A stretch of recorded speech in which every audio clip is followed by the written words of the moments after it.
আজ সন্ধ্যায় সমুদ্র উত্তপ্ত হয়ে যায়, বজ্রপাত হয়, বিপদ আসে। আমরা দ্রুত সমুদ্রের ঝড়ের আগে যেতে চেষ্টা করি।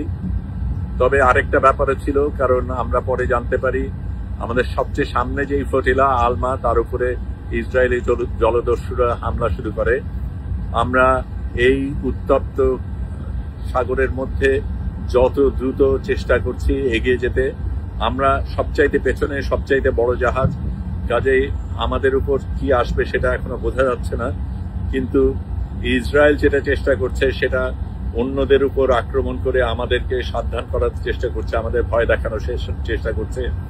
আমরা সবাই এই ঝড়ের মধ্যে বাইরে এসে একসাথে বক্তব্য জানাই, তাদের সাথে সহমর্মতা এবং তাদের সাথে যে আছি সেটা জানাই। আমরা গান গাই, সেটা তাদের কাছে পাঠিয়ে দিয়েছি।